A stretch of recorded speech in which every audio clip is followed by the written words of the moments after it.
Durante años creí que el Apocalipsis era un libro cerrado, sellado, imposible de descifrar. Hasta aquella tarde de marzo en Washington, D.C., cuando un rabino jasídico me hizo una pregunta que me persigue hasta hoy. ¿Por qué crees que América no aparece en las profecías del fin? Recuerdo perfectamente aquel momento. Era 2019 y yo había viajado a Estados Unidos para investigar ciertos manuscritos antiguos custodiados en la biblioteca del Congreso. El rabino, un hombre de unos 70 años, con una barba blanca que le llegaba al pecho y ojos de un azul imposible, se acercó a mí en la sala de lectura. No sé cómo sabía quién era yo. Nunca lo supe. Me dijo simplemente: «Señor Benítez, he leído sus libros. Permítame mostrarle algo que lo va a inquietar». Y así comenzó todo. Nos sentamos en una mesa apartada y él desplegó ante mí un mapa del mundo antiguo. Con un dedo tembloroso señaló Babilonia, luego Persia, después Roma, Grecia, Egipto. «Mire, Benítez, Benítez, Benítez», dijo con voz suave pero firme, «todas las grandes potencias de la historia humana están en las profecías. Todas. Daniel las vio, Ezequiel las describió, Juan las contempló en Patmos». Hizo una pausa. «Pero América», otra pausa, larga, dolorosa. «América, la nación más poderosa que jamás existió, simplemente no está». Le pregunté si estaba seguro. Él sonrió con tristeza. «Llevamos 2000 años estudiando estos textos, señor Benítez. Cada palabra, cada letra, cada silencio. Y créame, este silencio no es casual, es deliberado. Aquella noche no pude dormir. Me quedé en mi habitación del hotel, con las luces de la capital americana parpadeando al otro lado de la ventana, preguntándome cómo era posible que una nación que controla el 25% de la economía mundial, que tiene más de 800 bases militares en 70 países, que ha puesto su idioma, su cultura, su moneda en cada rincón del planeta, simplemente no aparezca en el libro más importante sobre el futuro de la humanidad. ¿Cómo? ¿Por qué? Empecé a investigar, pues, como siempre hago cuando algo me perturba, documentándome, leyendo, consultando expertos. Y descubrí que no era el único inquieto por esta ausencia. Teólogos, rabinos, estudiosos de la profecía bíblica de todo el mundo han notado este vacío, este silencio ensordecedor. Apocalipsis menciona naciones, reinos, imperios. Habla de reyes del norte, reyes del sur, de una confederación de 10 naciones. Describe Babilonia en términos tan detallados que algunos estudiosos creen reconocer características específicas de civilizaciones modernas. Pero América, literalmente América, no está. O quizás sí.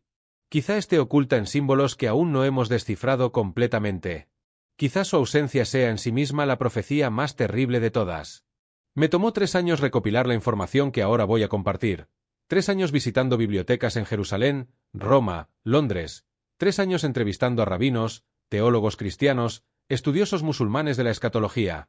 Y lo que encontré me dejó sin aliento, literalmente sin aliento, porque descubrí que hay al menos 3 teorías, 3 pistas proféticas que podrían explicar por qué América está ausente del relato del fin de los tiempos, y cada una de ellas es más inquietante que la anterior. La primera vez que escuché sobre las alas del águila fue en Jerusalén, en 2020, poco antes de que el mundo se detuviera por la pandemia. Un profesor de la Universidad Hebrea, especialista en literatura apocalíptica, me invitó a su oficina. Era un lugar pequeño, atestado de libros antiguos y mapas, con olor a café turco y papel viejo. Me mostró Apocalipsis 12 y 14 y me dijo: «Lea esto despacio, muy despacio».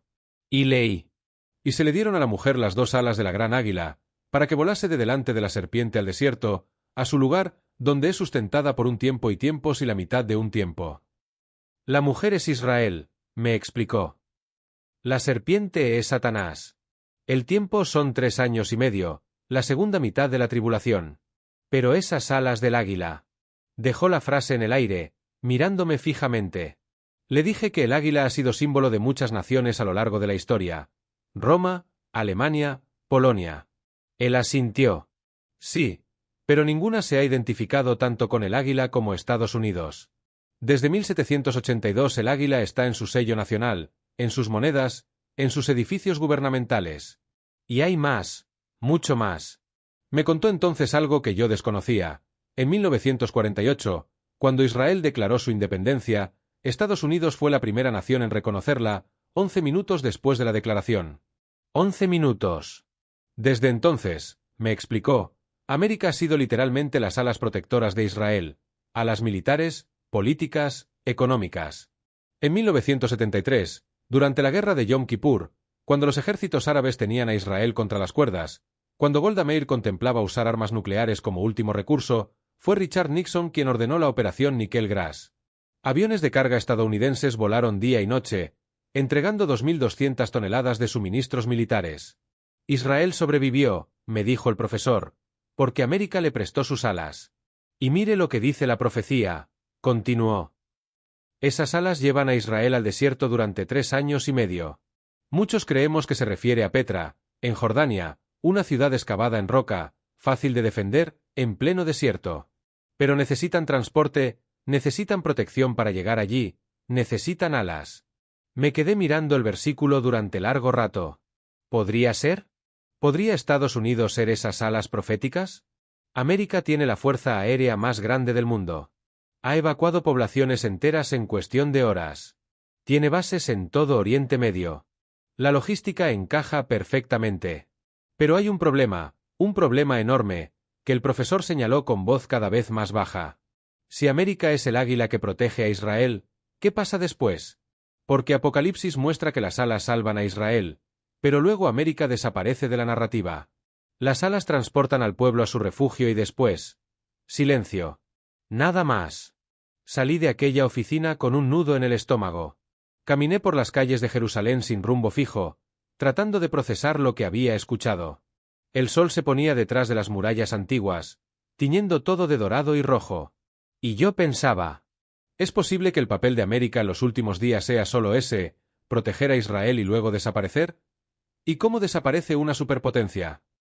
Esa pregunta me llevó a la segunda teoría, la más perturbadora, la que me obligó a replantear todo lo que creía saber sobre el mundo moderno y su lugar en la profecía antigua.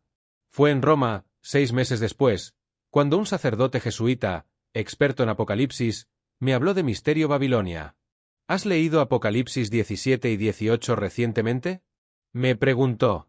Estábamos en un pequeño café cerca del Vaticano y él tenía frente a sí una Biblia tan antigua que las páginas estaban amarillentas y frágiles.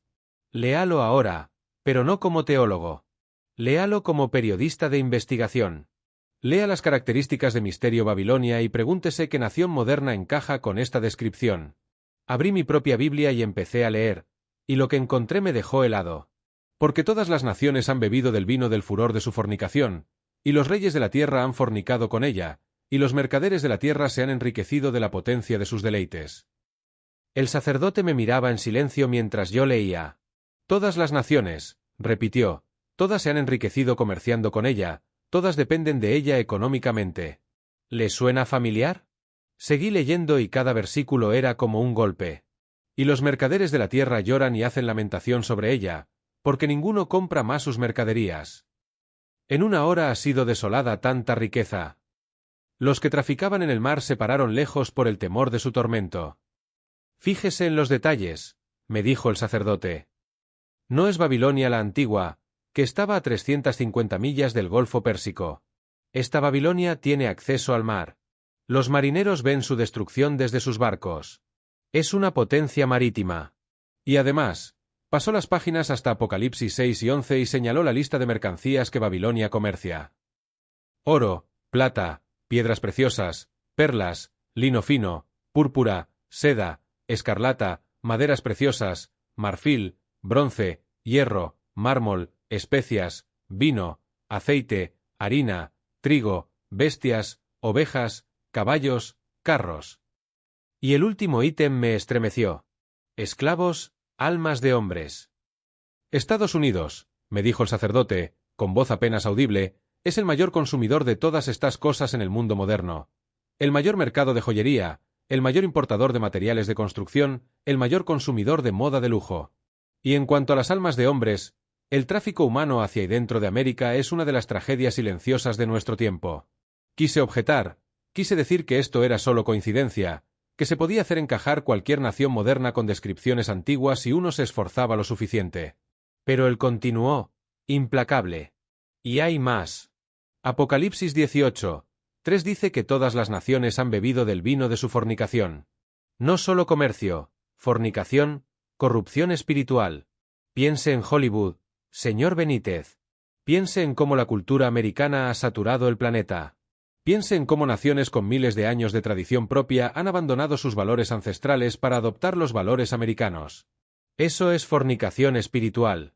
Miré por la ventana del café. Afuera, jóvenes romanos caminaban con jeans americanos, tomando café americano, escuchando música americana en sus teléfonos. Incluso aquí, en la ciudad eterna, la influencia era innegable. Pasaron varios días antes de que pudiera volver a hablar con el sacerdote. Necesitaba tiempo para pensar, para digerir lo que me había mostrado. Caminé por Roma, esa ciudad que ha visto imperios nacer y morir, preguntándome si estaba presenciando el nacimiento de la última Babilonia. Cuando nos volvimos a encontrar, él tenía más información, mucha más. He estado revisando mis notas, me dijo, y hay un detalle que quiero que considere con mucho cuidado. Apocalipsis 18:7 dice que Babilonia se jacta diciendo: yo estoy sentada como reina y no soy viuda y no veré llanto. Es decir, se cree invencible, se cree eterna. ¿No le parece que esa ha sido precisamente la actitud americana? El siglo americano, le llaman, como si fuera a durar para siempre. Tenía razón. Después de la caída de la Unión Soviética, en 1991, Estados Unidos se proclamó la única superpotencia.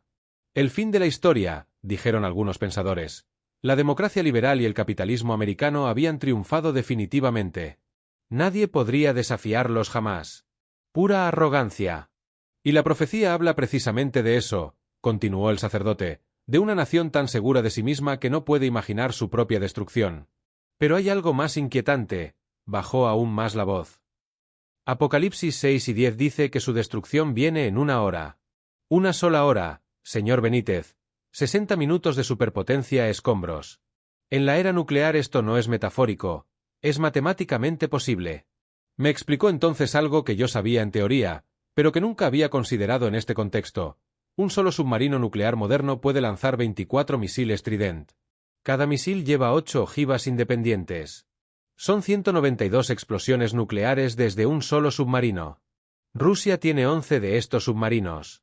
China tiene 6 y está construyendo más. En literalmente una hora, dijo, todas las principales ciudades americanas podrían ser vaporizadas. Y fíjese en lo que dice Apocalipsis 6 y 17, porque en una hora han sido consumidas tantas riquezas.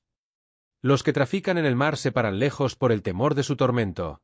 No es una invasión terrestre, es una aniquilación a distancia. Barcos en el océano mirando cómo se elevan las nubes en forma de hongo. El mundo entero viendo en sus pantallas como Misterio Babilonia arde. Me quedé en silencio largo rato. El café se había enfriado en mi taza. Afuera, las campanas de una iglesia cercana daban las 5 de la tarde. Todo parecía tan normal, tan cotidiano, y sin embargo estábamos hablando del fin del mundo tal como lo conocemos. ¿Y por qué? Pregunté finalmente. Si América es Misterio Babilonia, ¿por qué Dios permitiría su destrucción? El sacerdote abrió su Biblia en Apocalipsis 18:5. Porque sus pecados han llegado hasta el cielo, y Dios se ha acordado de sus maldades. No se trata de odiar América, me dijo con suavidad. Se trata de justicia divina. Piense en lo que esa nación ha exportado al mundo.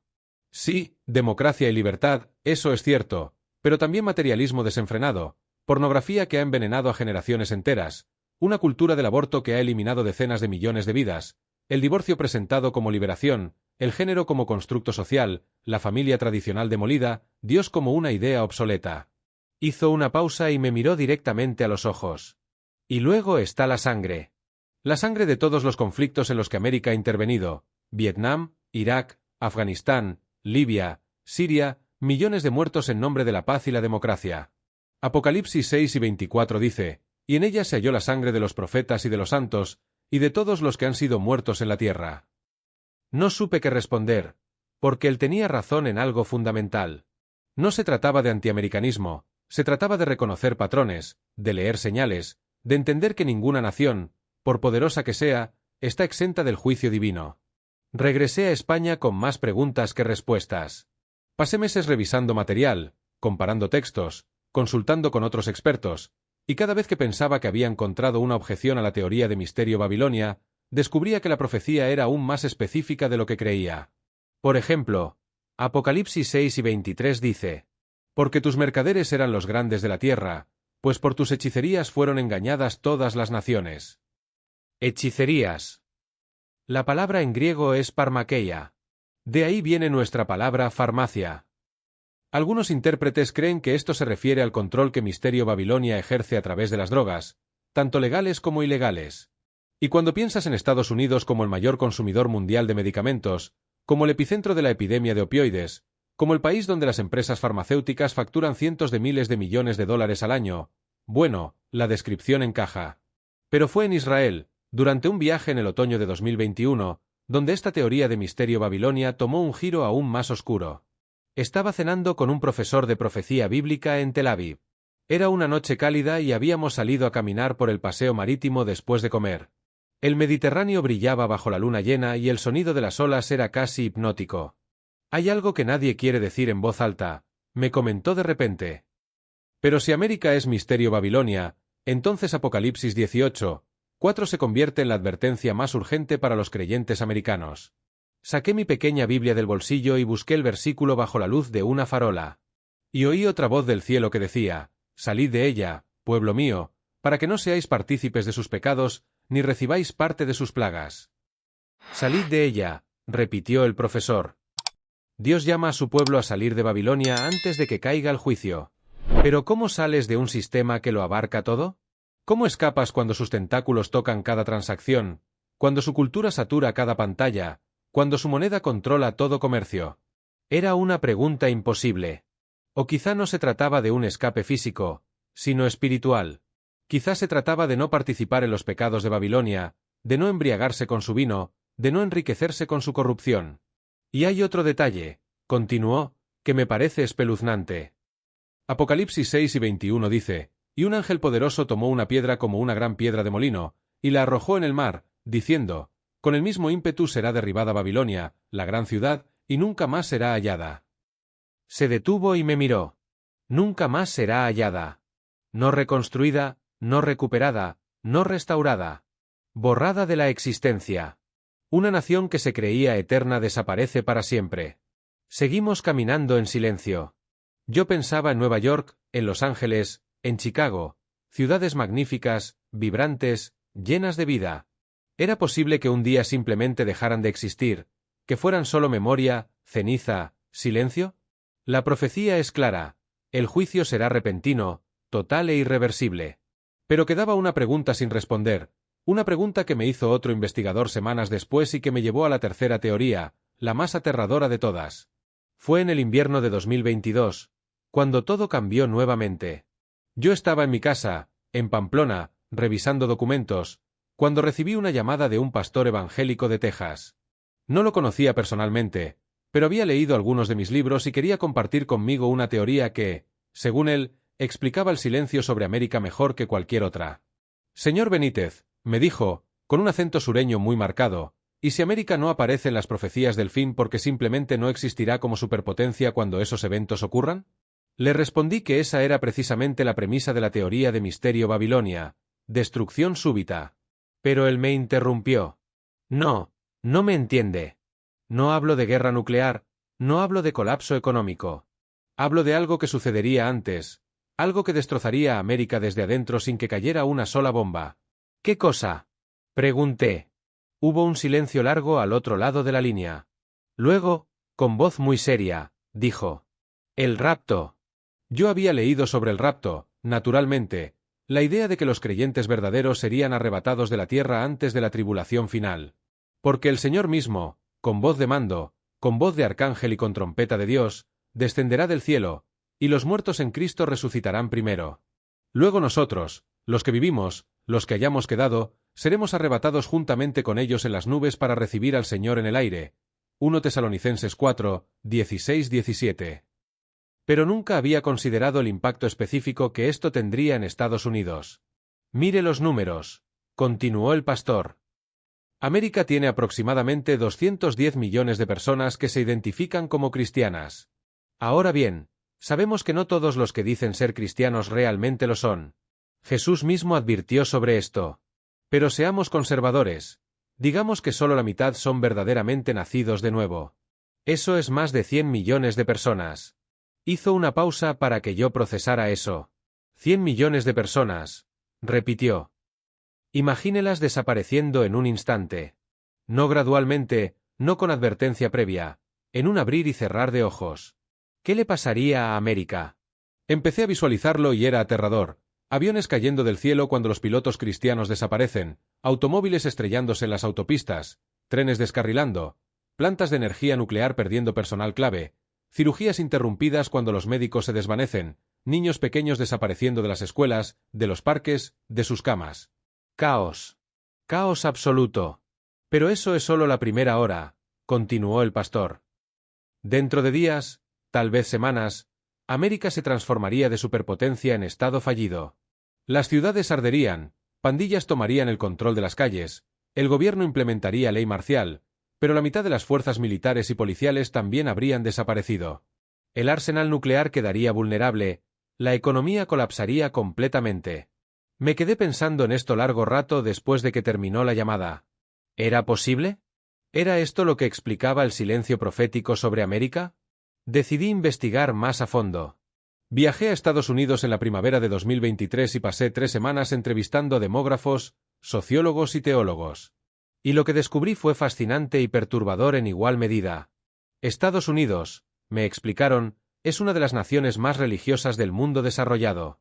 Comparada con Europa, donde el cristianismo está prácticamente muerto, América todavía tiene millones de creyentes activos, iglesias llenas cada domingo, estudios bíblicos, grupos de oración, misioneros enviados a todo el mundo. Si el rapto ocurriera mañana, ninguna nación sufriría un impacto tan devastador como Estados Unidos. China perdería relativamente pocos. Europa, también. Rusia tiene cristianos ortodoxos, pero su número es limitado. Pero América perdería a sus mejores ciudadanos, a los más morales, los más productivos, los que sostienen el tejido social. Piense en esto, me dijo un sociólogo en Atlanta. Los estudios muestran consistentemente que los cristianos comprometidos tienden a ser mejores empleados, mejores vecinos, mejores ciudadanos. Tienen tasas más bajas de criminalidad, de divorcio, de abuso de sustancias. Son la columna vertebral de la sociedad civil. Ahora imagine que todos ellos desaparecen simultáneamente. Lo que quedaría sería una América completamente diferente, una América dominada por aquellos que rechazaron a Dios, una América perfecta para el anticristo. ¿Por qué?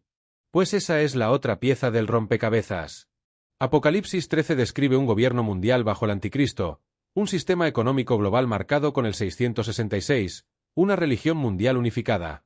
Para que eso suceda, Estados Unidos, con su tradición de libertad religiosa e independencia nacional, tendría que ser neutralizado, y el rapto haría exactamente eso. Volví a España con la cabeza dando vueltas. 3 teorías, 3 explicaciones posibles para el silencio profético sobre América. Primera, las alas del águila. América cumple su propósito protegiendo a Israel y luego desaparece de la narrativa. Segunda, misterio Babilonia. América es destruida en una hora por su corrupción espiritual y económica. Tercera, el rapto. América colapsa desde adentro cuando millones de cristianos desaparecen repentinamente. ¿Cuál era la correcta? ¿O era posible que las 3 estuvieran interconectadas, que fueran diferentes aspectos de la misma realidad profética? Me senté en mi estudio, una noche de octubre, con la lluvia golpeando los cristales, y empecé a trazar una línea temporal. Si el rapto ocurría primero, América quedaría paralizada. En ese caos, ¿podría aún ser las alas del águila que protegen a Israel? Quizá, en un acto final desesperado, el gobierno americano remanente decide ayudar a Israel a evacuar a sus ciudadanos a Petra. Quizá eso es precisamente lo que significa que el águila presta sus alas. No un país fuerte y próspero, sino una nación moribunda haciendo un último gesto de bondad. Y luego vendría la destrucción total, el juicio de misterio Babilonia. Porque una América sin sus cristianos sería una abominación completa. Los pecados que antes eran restringidos por la presencia de los creyentes ahora correrían desenfrenados. Sería Sodoma y Gomorra multiplicado por millones. ¿Y qué haría Dios con tal depravación? Lo mismo que hizo con Sodoma, fuego del cielo, solo que esta vez el fuego vendría en forma de misiles nucleares lanzados por las naciones que siempre envidiaron y odiaron a América. Apocalipsis 5 y 16 dice algo muy interesante sobre misterio Babilonia. Y los 10 cuernos que viste en la bestia, estos aborrecerán a la ramera, y la dejarán desolada y desnuda, y devorarán sus carnes y la quemarán con fuego. Los mismos poderes que antes comerciaban con ella, que se enriquecían con ella, que se prostituyeron con ella, serán los que la destruyan. ¿No es exactamente la situación actual? China, Rusia, Irán, todos ellos dependen económicamente de América, pero la odian ideológicamente. Todos ellos comercian en dólares, pero sueñan con un mundo sin hegemonía americana. El día que América muestre debilidad real, ellos atacarán. Y el rapto sería precisamente esa debilidad. Pero había más, mucho más que descubrir, porque durante mis investigaciones encontré algo que ninguna de estas tres teorías explicaba completamente. Algo que me obligó a replantear incluso mis propias certezas sobre el tiempo, la profecía y el destino de las naciones. Era primavera de 2024 cuando viajé a Grecia. Quería visitar la isla de Patmos, donde el apóstol Juan recibió la revelación del Apocalipsis hace casi 2000 años. Hay algo en pisar los mismos lugares donde se escribieron textos sagrados que me ayuda a pensar con más claridad, a ver conexiones que de otra manera se me escapan. La cueva donde tradicionalmente se cree que Juan tuvo sus visiones es pequeña, húmeda, silenciosa. Me quedé allí una tarde entera, sentado en la penumbra, con mi Biblia abierta en Apocalipsis, tratando de imaginar que vio exactamente aquel anciano en el siglo I. Y me di cuenta de algo que debería haber sido obvio desde el principio. Juan no vio naciones modernas porque no existían. No podía haber Estados Unidos, porque América no sería descubierta hasta 1492. No podía haber aviones, computadoras, armas nucleares, porque su marco de referencia era el mundo antiguo. Entonces, ¿cómo describe realidades futuras? Con símbolos, con imágenes que su audiencia pudiera entender, pero que también pudieran aplicarse a épocas posteriores. Cuando Juan ve bestias saliendo del mar, está viendo imperios.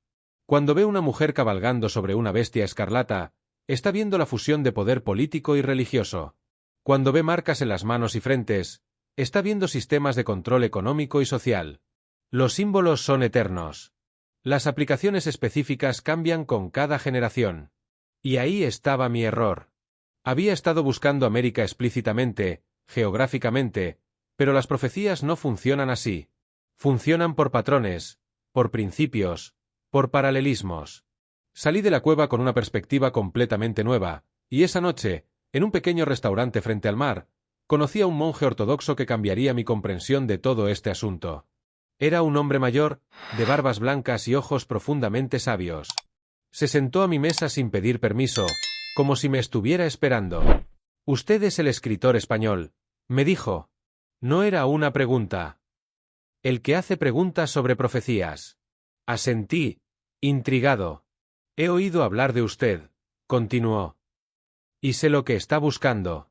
Quiere entender por qué América no está en Apocalipsis, pero está haciendo la pregunta equivocada. ¿Cuál es la pregunta correcta? Inquirí. Él sonrió. La pregunta correcta es, ¿por qué debería estar? ¿Por qué asumimos que una nación que ha existido solo 250 años debe aparecer en profecías escritas para toda la eternidad? Tenía razón. América es joven, históricamente hablando. Es una recién nacida. Egipto tiene miles de años de historia. China, más de 4000. Pero América apenas está comenzando su tercer siglo. Apocalipsis, continuó el monje, no es un libro sobre naciones específicas, es un libro sobre principios espirituales eternos. Es sobre la batalla entre el bien y el mal, entre Dios y Satanás, entre la Nueva Jerusalén y Babilonia. América no aparece porque no es importante en el sentido eterno. Sus palabras me golpearon como agua fría. Toda mi investigación, todas mis teorías, todos mis viajes, había estado persiguiendo fantasmas. Pero el monje no había terminado. Sin embargo, dijo, eligiendo sus palabras cuidadosamente, el hecho de que América no sea mencionada explícitamente no significa que no juegue un papel. Significa que su papel es temporal, pasajero, como el de todas las naciones, como el de todos los imperios.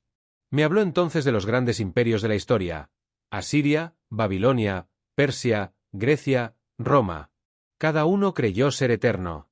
Cada uno pensó que nunca caería. Y cada uno se convirtió en polvo. América piensa lo mismo, dijo. Piensa que es excepcional, que es diferente, que durará para siempre. Pero está sujeta a las mismas leyes espirituales que todos los imperios anteriores. Y esas leyes son simples. Las naciones que honran a Dios prosperan, las que lo rechazan, caen. Le pregunté si creía que América estaba cayendo. Él asintió lentamente. No militarmente. Todavía. No económicamente. Todavía. Pero espiritualmente, moralmente, absolutamente. Una nación que mata a sus propios hijos en el vientre, que celebra la perversión sexual, que se burla de Dios abiertamente, esa nación está cavando su propia tumba. Nos quedamos en silencio largo rato, escuchando el sonido de las olas contra las rocas. Luego él agregó algo que me persigue hasta hoy. ¿Sabe cuánto tiempo tarda Dios en juzgar a una nación? Una generación. Solo una. Mire Israel en el desierto. Una generación completa murió por su incredulidad. Mire Nínive. Jonás les advirtió, se arrepintieron y Dios los perdonó. Pero 2 generaciones después volvieron a sus pecados y fueron aniquilados completamente. Nunca se recuperaron. Hizo una pausa. Estados Unidos ha tenido avivamientos espirituales en el pasado, el gran despertar, eventos de oración masivos, pero cada avivamiento dura solo una generación, y luego la siguiente generación se aleja aún más de Dios. Cada movimiento pendular los lleva más lejos. Y ahora. No terminó la frase. No necesitaba hacerlo. Pasé los siguientes días en Patmos reflexionando sobre esto. Subí a las colinas, caminé por los acantilados, me senté en playas solitarias tratando de procesar todo lo que había aprendido. Y poco a poco las piezas comenzaron a encajar de una manera diferente. Quizá el silencio sobre América en la profecía no era un misterio a resolver, sino una advertencia a escuchar. Quizá Dios estaba diciendo, no pongas tu confianza en naciones, no pongas tu fe en imperios. Todos pasarán. Solo mi reino es eterno. Apocalipsis termina no con el triunfo de ninguna nación terrenal, sino con la nueva Jerusalén descendiendo del cielo. Una ciudad no construida por manos humanas, un reino que no tendrá fin. Y en esa ciudad no hay Estados Unidos, ni China, ni Rusia, ni ninguna potencia terrenal. Solo hay Dios y sus redimidos. Quizá esa es la lección más importante de todas. Regresé a casa con menos respuestas, pero con más paz. Había pasado años obsesionado con descifrar el lugar de América en la profecía, cuando la profecía estaba tratando de enseñarme que ningún lugar terrenal importa en comparación con la eternidad. Pero aún quedaba una última revelación, una que no vino de rabinos, sacerdotes, pastores o monjes, sino de un lugar completamente inesperado. Y esa revelación conectaría todas las teorías, todos los símbolos, todas las advertencias en una sola imagen cristalina de lo que está por venir. Fue en el verano de 2024, en el lugar más insospechado, donde todo finalmente cobró sentido. Yo estaba en Nueva York, curiosamente investigando para otro proyecto completamente diferente. Había ido a la biblioteca pública a consultar algunos manuscritos antiguos sobre fenómenos inexplicables en la América colonial. Era un día caluroso, húmedo, típico de agosto en Manhattan. Salí de la biblioteca cerca del mediodía y decidí caminar un poco por la ciudad sin rumbo fijo, solo caminando, pensando, observando. Y mientras caminaba por esas calles atestadas de gente, rodeado de rascacielos que parecían tocar el cielo, sintiendo el pulso frenético de la capital financiera del mundo, tuve una epifanía. Esto era Babilonia. No en sentido metafórico, no en sentido profético abstracto, sino aquí, ahora, literalmente. La arrogancia de las torres, el ruido del comercio, el olor del dinero, la mezcla de todas las naciones, todas las lenguas, todos los pueblos, todos compitiendo, comprando, vendiendo, buscando riqueza. Me detuve en medio de Times Square, con sus pantallas gigantes vomitando publicidad, con miles de personas apresurándose hacia ninguna parte, y me sentí como Juan en Patmos debió haberse sentido cuando vio la visión de Babilonia la Grande, abrumado, asombrado, aterrorizado. Porque vi lo que él vio, la gloria terrenal en su máxima expresión, brillante, seductora, hermosa, poderosa y completamente vacía, completamente condenada. Me senté en las escaleras rojas de Times Square, saqué mi pequeña Biblia y releí Apocalipsis 18 completo. Y esta vez cada versículo resonaba con lo que estaba viendo a mi alrededor.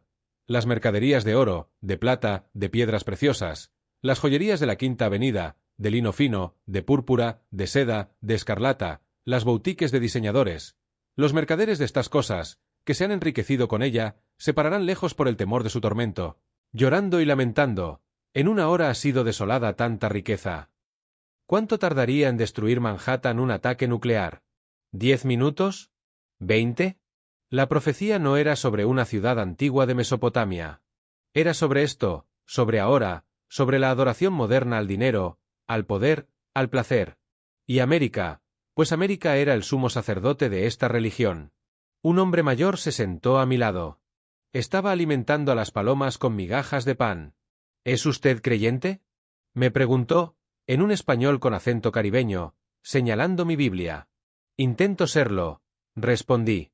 Él asintió. Esta ciudad necesita oración, dijo. Yo rezo por ella todos los días, pero a veces siento que mis oraciones rebotan contra todo este concreto y vidrio, como si no pudieran atravesar. Le pregunté cuánto tiempo llevaba en Nueva York. 50 años, respondió. Llegué de Puerto Rico en 1974. He visto esta ciudad cambiar mucho. Antes había más iglesias, más fe. Ahora todo es dinero, dinero, dinero. Los edificios son cada vez más altos, pero las almas son cada vez más vacías. Hablamos durante casi una hora. Me contó sobre su vida, sus hijos, sus nietos.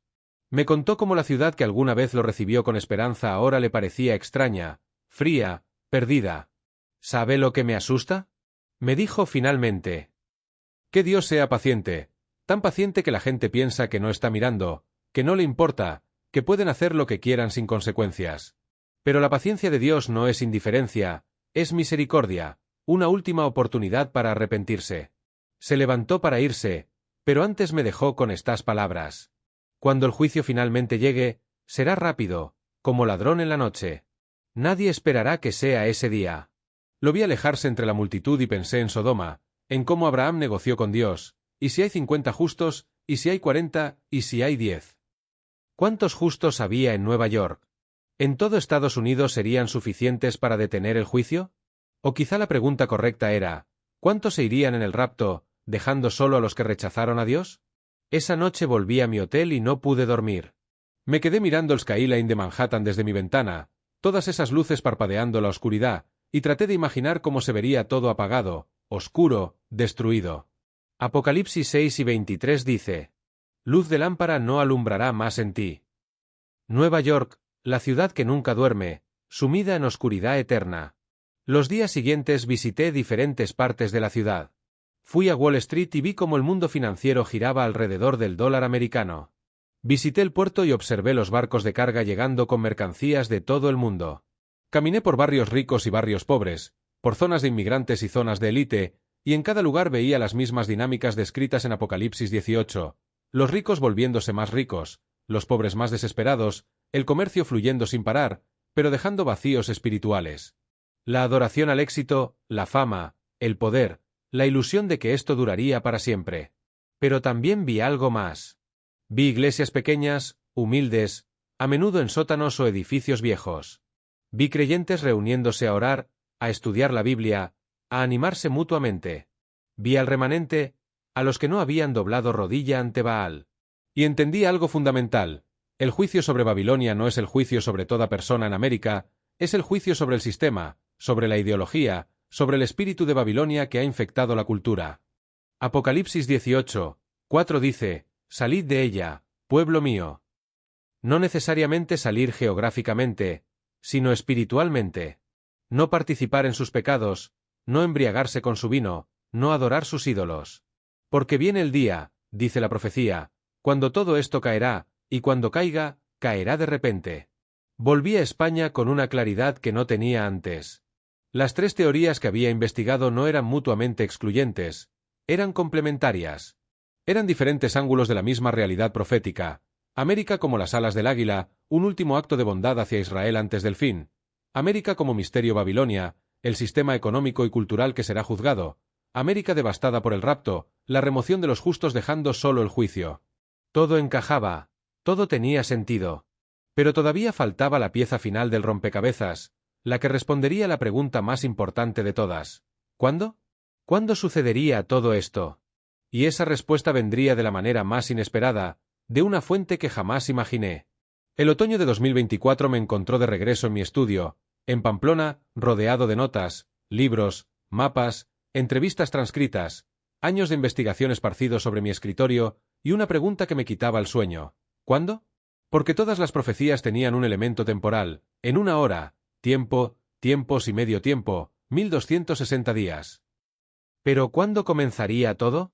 Estaba revisando por enésima vez mis apuntes cuando mi teléfono sonó. Era un número desconocido, con código de área de Israel. Dudé, pero contesté. Señor Benítez. La voz era la del rabino jasídico que me había planteado la pregunta original 5 años atrás en Washington, D.C. No habíamos hablado desde entonces. He estado siguiendo su investigación, me dijo. Sé que ha viajado, que ha preguntado, que ha buscado. Y sé que ahora está preguntándose sobre el tiempo. ¿Cómo sabe eso? Pregunté, genuinamente sorprendido. Él se rió suavemente. Porque todos los que estudiamos profecía eventualmente llegamos a esa pregunta. Es la más importante, y la más peligrosa. La más importante porque necesitamos estar preparados. La más peligrosa porque muchos han intentado calcular fechas y han fracasado. Tenía razón. La historia está llena de falsos profetas que predijeron años. 1844, 1914, 1988, 2000. Todos equivocados. Todos dejando tras de sí a creyentes desilusionados. Pero, continuó el rabino, hay señales. No fechas exactas, pero señales. Y usted las ha visto en su investigación, aunque quizá no las reconoció. Me pidió que abriera mi Biblia en Mateo 24, el discurso de Jesús sobre los últimos tiempos. Y empezamos a leer juntos, él en Jerusalén, yo en Pamplona, conectados por una línea telefónica a través de miles de kilómetros. Guerras y rumores de guerras. Las tenemos. Pestes. COVID-19 cerró el mundo entero. Terremotos en diversos lugares, aumentando en frecuencia e intensidad. El Evangelio será predicado en todo el mundo. Con Internet ha llegado a los rincones más remotos. La higuera que echa hojas. Israel restaurado como nación en 1948. Esta generación no pasará. Una generación bíblica son 70, hasta 80 años, dijo. Hice cálculos mentales rápidos. Si la generación comenzó en 1948 y estamos en 2024, son 76 años.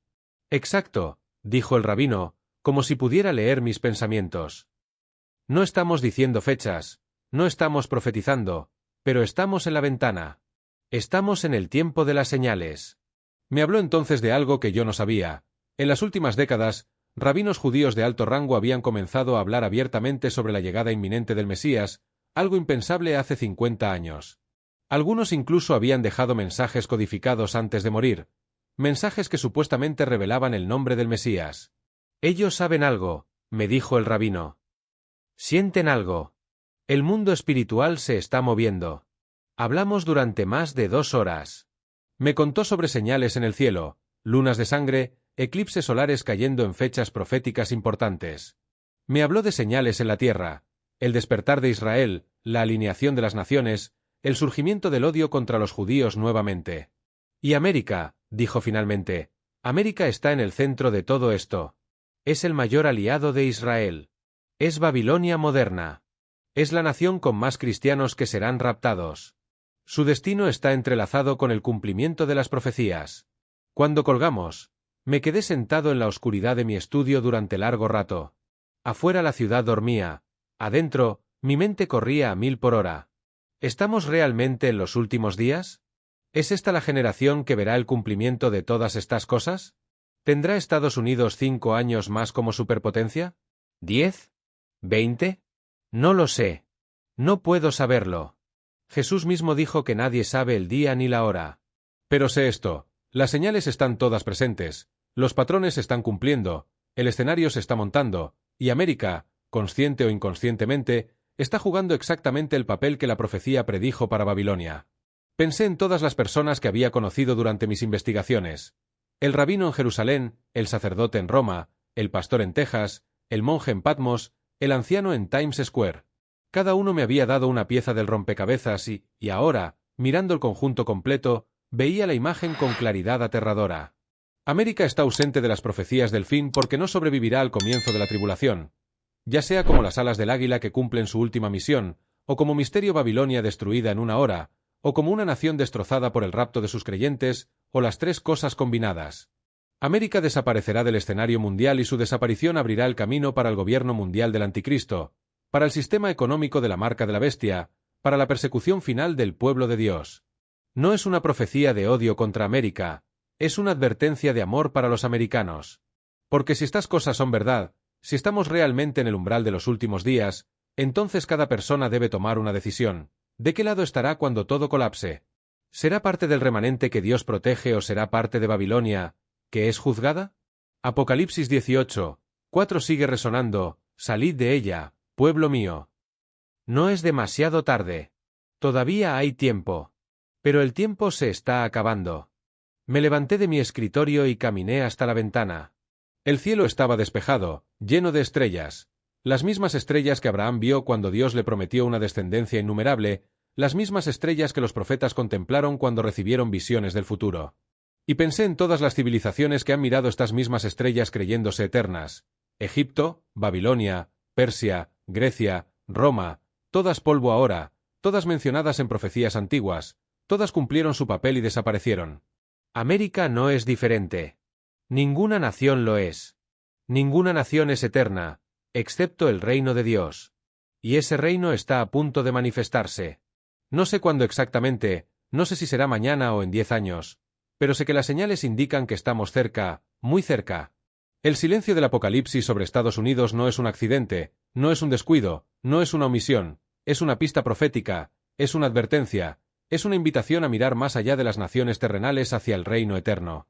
Porque cuando todo esto pase, cuando las torres caigan, cuando los imperios se desmoronen, cuando las economías colapsen, cuando las naciones desaparezcan, solo quedará una ciudad, la Nueva Jerusalén, descendiendo del cielo, iluminada no por electricidad, sino por la gloria de Dios, habitada no por ciudadanos de América o China o Rusia, sino por los redimidos de todas las naciones. Y en esa ciudad no habrá llanto ni dolor, no habrá guerra ni violencia, no habrá avaricia ni corrupción, solo paz, solo amor, solo Dios. Esa es la verdadera promesa de la profecía. No el juicio, aunque el juicio venga. No la destrucción, aunque la destrucción sea necesaria, sino la restauración, la renovación, la redención final de todo. Cerré mi Biblia y apagué la luz de mi escritorio. Mañana continuaría mi investigación, seguiría buscando respuestas, seguiría haciendo preguntas. Pero esta noche simplemente descansaría en la certeza de que, más allá de todo el caos profetizado, más allá de toda la destrucción predicha, hay esperanza. Hay un final feliz. No para América, no para Babilonia, sino para los que ponen su confianza no en naciones, sino en Dios. Y esa quizá es la lección más importante que aprendí en todos estos años de investigación. No busquen seguridad en imperios, no pongan su fe en superpotencias, porque todas pasarán. Pero el que hace la voluntad de Dios permanece para siempre. Desde entonces, cada vez que veo noticias sobre Estados Unidos, sobre su poder, su influencia, sus problemas, pienso en el silencio del Apocalipsis. Y ese silencio, ese vacío profético, me dice más que 1000 palabras. Me dice que el tiempo se acaba, que las profecías se cumplen, que debemos estar preparados. No con miedo, sino con esperanza, porque el fin de Babilonia es el comienzo de la Nueva Jerusalén. Y esa ciudad es para siempre.